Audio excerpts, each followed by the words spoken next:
4, 3, 2, 1.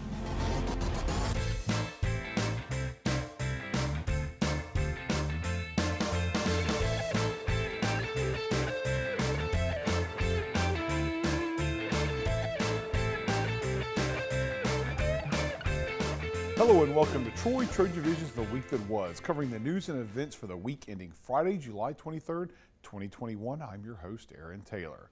Well, the Trojan baseball team has a new head coach. Skylar Meade was introduced to the Trojan Nation last Thursday. However, Meade's arrival to campus wasn't the only big baseball news to come out of the introductory press conference. Simon Schuessler has the story. It's a new era for Troy baseball. After the departure of Mark Smart late last month, the team held a press conference to introduce the next man at the helm for the Trojans, Skylar Meade. The campus, it's unbelievable. Unbelievable. It's beautiful, it's upkept, the design of all things, the athletic facilities, the way they mesh in there, it draws your attention. The announcement came alongside news of over $8 million of renovations being done to Riddle Pace Field. The appearance of the stadium on the outside will be updated, and luxury suites and baseball offices will be added as well to the inside of the stadium. And with the proper leadership and with the proper investments, then our goal is Omaha. That'll be. If their goal is Omaha, the team got someone with experience to get them there. Meade pitched in the College World Series in Omaha as a player for the Louisville Cardinals, limiting batters to a .247 batting average during their run.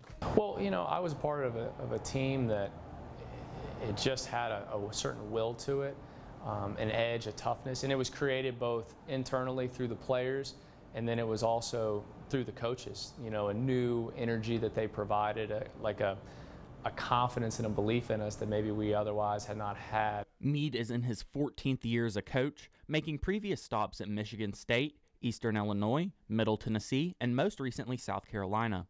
As the pitching coach at South Carolina last season, 6 of his pitchers were selected last week in the MLB draft, which is tied with Arkansas for the most of any school. He hopes to continue that success here and has a message to the students to help them achieve just that. I want the entire student body here. If we can get 10,000 people into the park, that's what we need to do. But I want them to be involved. I want them to be loud. I want them to be rowdy. I'd like for our stadium to be a place that is a nightmare for other teams to come over the course of a weekend. Simon Schuessler, Troy, TrojanVision News. And stay tuned as we'll hear more from Meade later in the show during this week's Trojan Talk.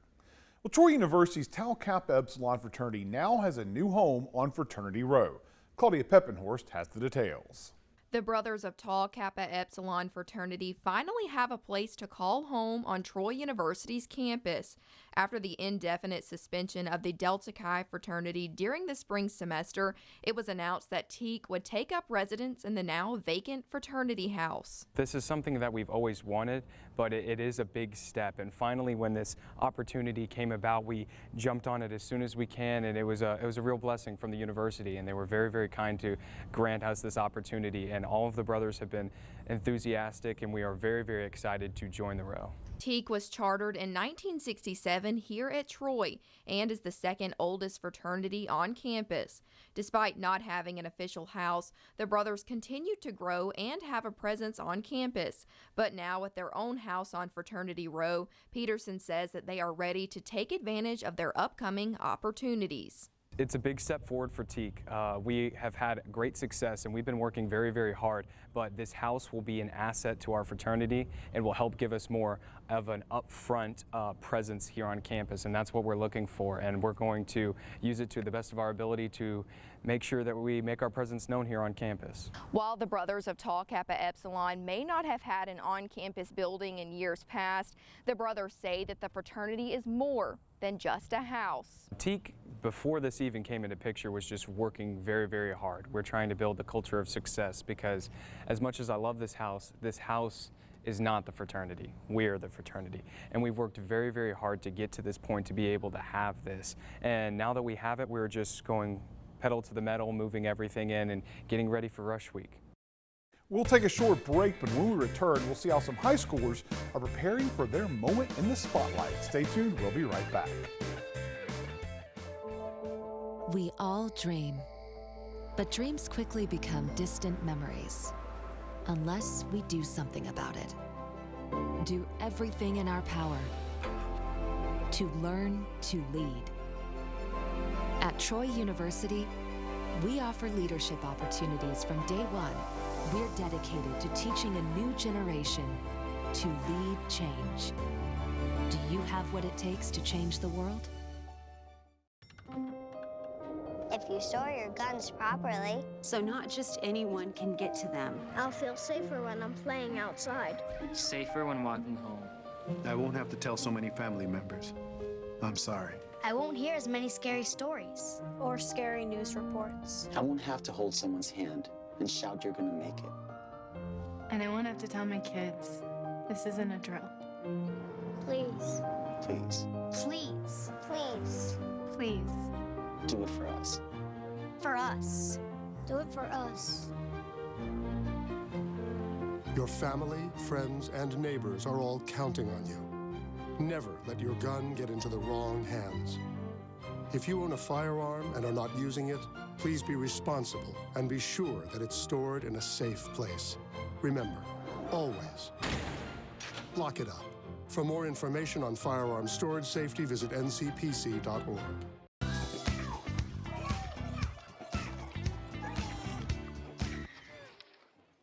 Looks like it's done.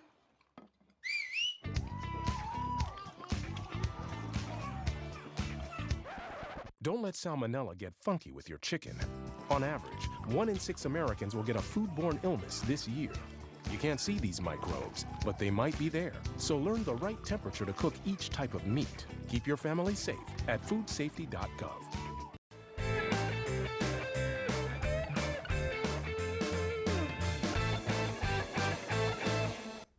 Troy University's incoming freshmen are all prepared to start school in less than a month, as the final Impact orientation session wrapped up last week.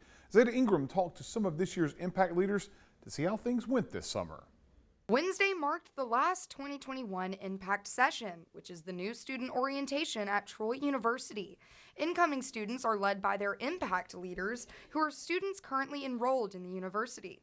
But while the incoming students are there to learn, the leaders happen to learn just as much. I feel like being a leader has really made me humble myself a little bit more. It's made me really rely on my team and just really taught me a lot about how to work with others and how important that bond is with each other. And I really just believe that Impact is just a great way to strengthen your ability to communicate with others and to be intentional with others. The fast-paced lifestyle the leaders lived in over the summer might have been temporary, but it taught them that sometimes you just have to sit back and observe the present moment. A quality for me is I'm very loud and open, which is good, I guess, but also sometimes, just for me to sit back and listen is something that I've really learned. Sometimes I learn from just listening to, whether it's my partner Jace or other Impact leaders and them giving me information, but also just listening to these students and just their worries, concerns, their excitements, things like that. And aside from the lessons learned, one aspect of Impact meant more than anything else to the leaders. The getting to know you with the students, that's more of the genuine, real side of Impact. Of course, we're giving them a bunch of information and things that they'll need to know,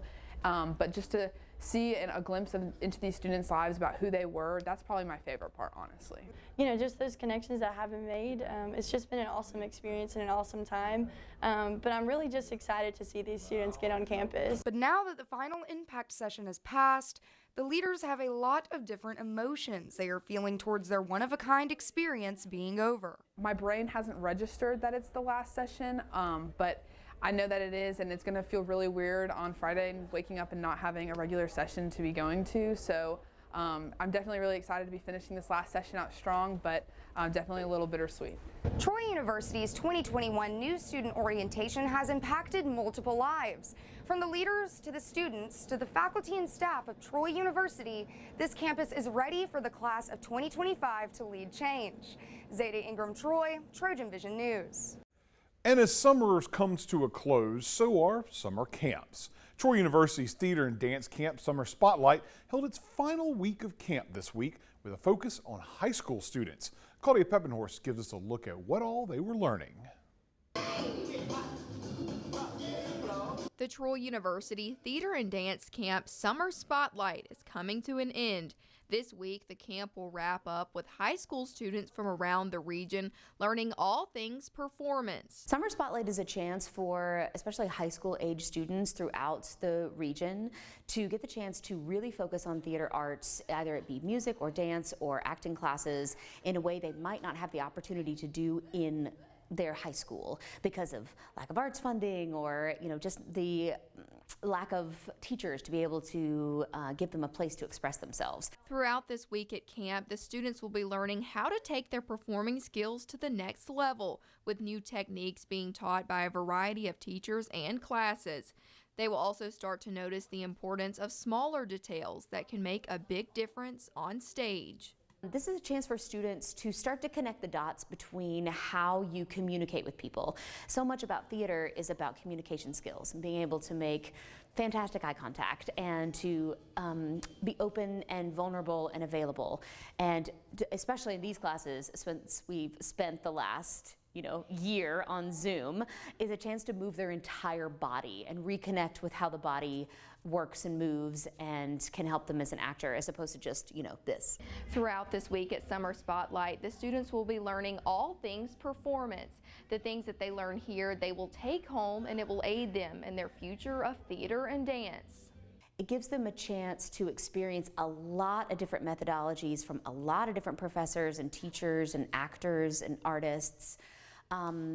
And take all of these things and ideally fill up their gas tank for the rest of the year so they can kind of take that back to their prospective schools. While the teachers are excited to teach, the students are excited to learn, with hopes that at the end of the week they will improve as a performer.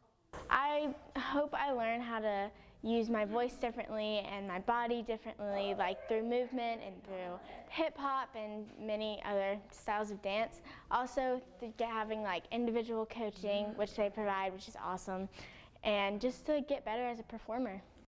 We're going to take another quick break, but when we come back, a national tour to publicize the fight against hunger makes a local stop. We'll have the details right after this. Mama. Mama. Say mama, yeah. I don't know how to tell you this, but I'm almost 2 now and still not responding. That's one sign of a communication disorder, and delaying treatment can affect my development. Many parents aren't aware of the early signs of speech, language, and hearing disorders, yet early detection and treatment can improve quality of life. Say dada. Ugh, here we go. Identify the signs of communication disorders. We all dream. But dreams quickly become distant memories unless we do something about it. Do everything in our power to learn to lead. At Troy University, we teach everyone to be leaders in their field. We're dedicated to teaching a new generation to lead change.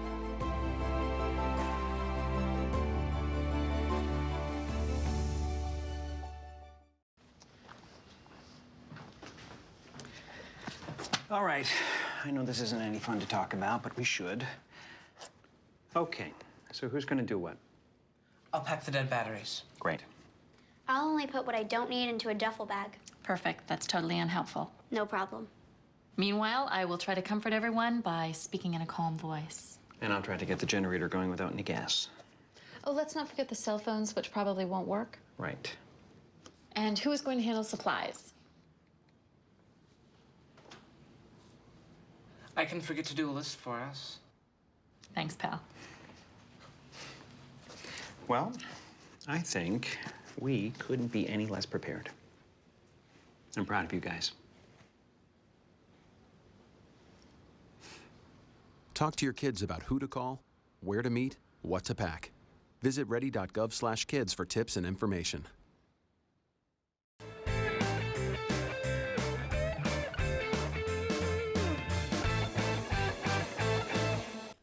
A nationwide effort designed to fight hunger in America made its way to Troy University last Thursday. Amaya Mitchell has the story.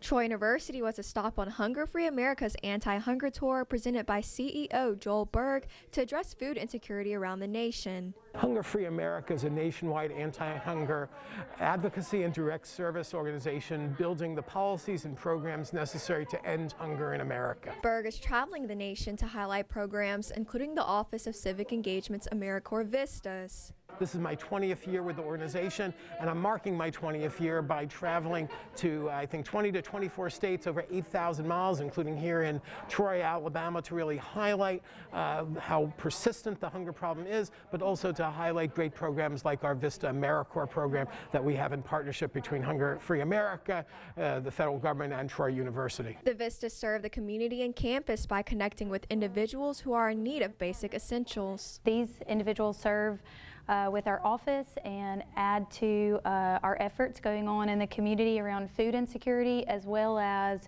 the efforts that we are making on campus towards addressing student basic needs. Kiana DeJarnette, an annual Vista and graduate student at Troy, helped create a new student-led initiative to get students more involved. SAFBIN is an organization, student-led organization called Student Advocates for Basic Needs. And basically all we're trying to do is connect students to resources on campus and off campus that they may need during their time as a student here. And that can be personal hygiene items, food, mental health, things like that, health and wellness. So we try to connect them with those resources that could make their college experience smoother.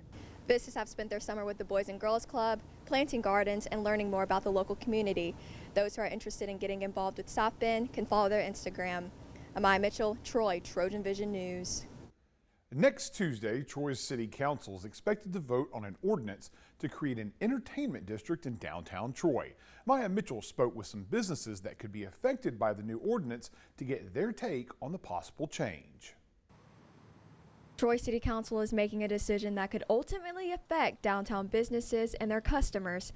At its last meeting, the council introduced an ordinance to establish an entertainment district. Those businesses downtown, mainly the restaurants, that will be able to serve their food and beverages where you can go in and out, like when we have the downtown band parties on the square, when we have the Troy Fest. The district would let businesses like Sips on the Square sell alcohol to customers in a pre-approved cup to take out and enjoy on the square.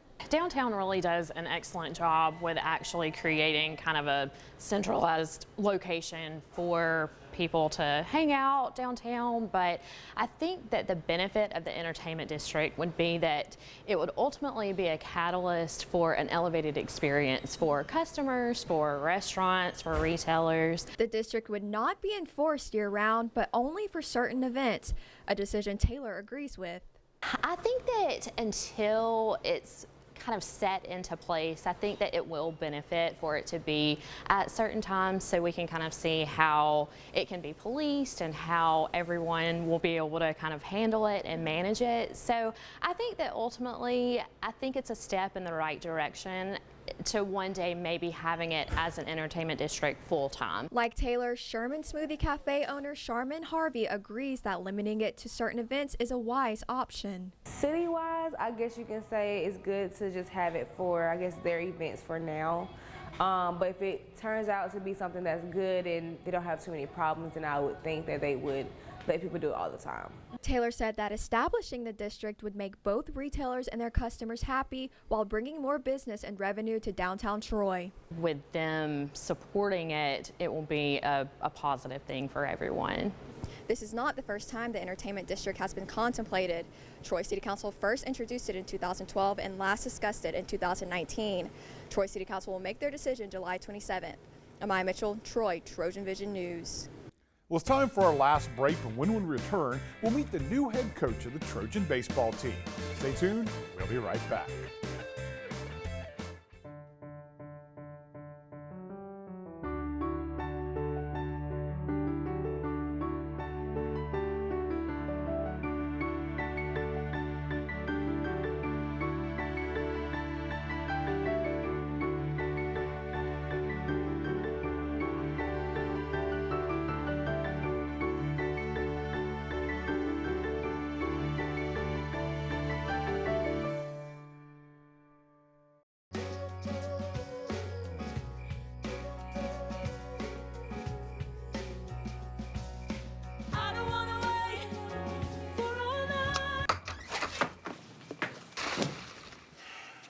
I was afraid of that. Well, guess it's time to get you fixed. Your pets will start fooling around sooner than you think. Go on, get out of here! Accidental litters lead to millions killed in shelters each year. Help prevent more. Fix at month 4. Did you know kids who play outdoors have healthier lungs? Totally. I did. Did you know that boys that play with dolls make better husbands?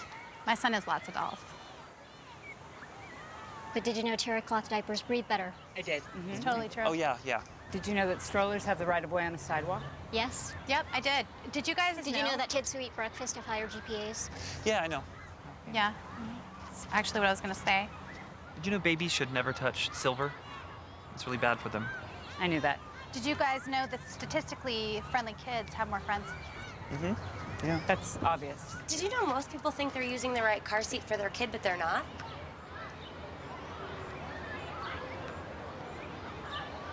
Parents who really know it all know for sure that their child is in the right seat at the right age and size. Visit safercar.gov/the right seat to make sure your child is protected.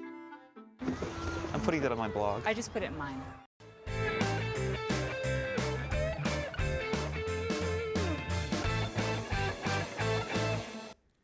As was mentioned earlier in this show, Skylar Meade was named the new head coach of the Trojan baseball team. We'll get to know a little bit more about the new head coach in this week's Trojan Talk. Hello and welcome to Trojan Talk. I'm your host, Aaron Taylor. With me today is Skylar Meade, new head coach of the Trojan baseball program here. Thanks for joining us here today. Oh, thanks for having me on. Well, first off, welcome to Troy. Tell us, how do you feel about this new opportunity? There's a lot to do. And time is not moving as slow as you hope to get it all done, but everyone's been great and helpful, and not only the process to get here, but once we've gotten the job and we're starting to get our staff together, get people in. I'm learning different entities and stuff like that, both in athletics and on campus. So everyone's been great to this point. I don't expect that to change as it moves forward. And of course, making the transition, longtime assistant coach, came here from South Carolina, your most recent job, making the transition finally to the head coaching position. Is this something you've wanted to do, be in a head coaching position since you've gotten into the coaching? Obviously, that's one of those dreams you obviously had there, right? So, absolutely. I've always wanted to be a head coach. Now, I wasn't head coach crazy. It needed to be the right opportunity, and you assess things in your career, and this was one as we got deep into it, and my conversations with Brent and Kyle and different people in athletics here, I could feel their vision. I knew about Troy. I knew about what Troy is not only at right now, but what we're on the precipice of. And so I felt totally comfortable, and I was certainly glad that they ended up choosing me to be the head coach here, because I think we can do incredible things. And one of the things that was brought up at the introductory press conference by Dr. Hawkins was he has plans to make a trip for this program to Omaha. So obviously some high expectations, but it's some expectations that hopefully you feel like you can accomplish once you're in the program here. Absolutely. I said this in my press conference. I said you got to think big, you got to dream big, and you got to think big, and so we will do that. Now I also think at the 98% level, you have to be focused on your day in, day out activities, the things that are going to make you great in the present. But at the same time, I don't think that it's crazy for us to have dreams, especially with the type of backing we have here with administration and the exteriors and what kind of facility we'll have. And we're going to have an elite coaching staff, and we're going to get elite players here, whether it's through the high school ranks, whether it's through junior college, or whether some of them are through the transfer portal. We're going to get as many great players, and if you have great players, great pitching, great defense, things can happen. And of course, speaking of that, a little bit of your history, because you have had an opportunity to play at that level, play at Omaha, pitch at the World Series for a program that made their first appearance. So obviously you've kind of been a part of a program that's made that transition to the next level of competition there. Yes, it would be really cool, because it was Coach McDonald's first year, which was my last year as a player that went to Omaha, so it'd be nice if it was that easy. I don't foresee that being the case. It's very, very tough, and college baseball has never been better. But yes, we were just a run-of-the-mill, Louisville didn't mean a lot to people. And now 15 years later, when people hear, hey, you went to Louisville, they think it's like you played for the Yankees. It's really cool. I was just talking to a recruit the other day, and he knew a little bit of my background, and he's like, man, you played at Louisville, that's so cool. If you told people that 15 years ago, they would never thought it. Now, if you were a football player or a basketball player, for sure, they'd have thought it. But we want Troy to be a place that can do big things, that can win a lot of baseball games, win deep into June. And if you have enough of that, then it can become a desired destination for even more people than it already is. And of course, you got an amazing welcome present from the university at that press conference. Multi-million-dollar upgrades announced for Riddle Pace Field, the home of Trojan baseball. First off, how did that kind of make you feel that that's going to be something that might help you build this program from the ground up there? Well, I did think from a strategical standpoint it was great that we did it at my press conference, because in the end it's not about myself, it's about what the program is trying to do, and I'm just a piece of that. So I think it was very exciting, the vision that we were able to portray that day, and we will continue to portray. We've already seen it on the recruiting front. I think people are very excited. They're only going to get more excited as we get into the nitty-gritty and get it moving. And Chancellor Hawkins and his crew deserve all the credit in that, because obviously it takes a lot to get projects like that rolling, and we at least have the starting point to do that. And of course, with that, this is all part of the recruiting process, and you're fresh on that recruiting trail, but having that future plan there and having everything else in place, obviously it's got to make things a little bit easier for you, at least in that front. Absolutely. Recruiting's never easy. Yeah. As a wise coach told me one time, you better bat 300 in recruiting like you want to bat on the field. If you get them all, you're not recruiting hard enough. If you get none of them, maybe you're not being intelligent with who you're recruiting. So, but it's helped us, in terms of just the excitement. Younger kids, maybe it's not as applicable to a kid in the portal who's going to be a one-year player, but for some of the younger kids, there's been a ton of excitement. I think the media teams here have done a great job in pumping that information out. We'll continue to do that, and I think with that will come more players. And of course, the opportunity for more fan engagement. And I know I saw you say something on press conference day about trying to get fans, especially students, more involved with the program here. Well, first off, I'll be as accessible as anybody needs in terms of promoting the program to whomever that may be, whether it's locally, whether it's to the students, whether it's in the state, whether it's Andalusia, Montgomery. It does not matter to me. We want to have people in the stands. We have a great foundation already. We already have a great stadium. Now it's going to become one of the finest in the country, but we need to have our own mini Mississippi State out there in Tailgate Terrace and Doubles Alley. And we need to have that field. There needs to be smoke billowing. We need to have students in section 206, 207 next to the opposing team dugout. We want it to be an atmosphere in which people go, I'd rather not go play there at Troy. We want them to love their experience and get the Southern hospitality, but leave with a lot of L's. Give them 3 L's at the end of the weekend. We'd be fine with that. There we go. Well, thanks for joining us here today, and good luck with the program, and welcome to Troy. Thanks again. All right, thank you. And thank you for joining us on today's edition of Trojan Talk. Well, we're almost out of time for this week's show, but before we leave, I want to take a special moment to thank someone who's been helping us with this program for the past 2 semesters. Sarah Bai, our audio operator, there you see her on camera. She's been running audio for us for the past 2 semesters for this show. She is about to head back home to China for a year. I want to say that she's an amazing reporter. She's an amazing audio operator. You've seen some of her work here on the show. We're going to miss her. She's going back to China for a year of school, but she's going to come back to Troy and get a master's degree here. So Sarah, for all of us here, xie.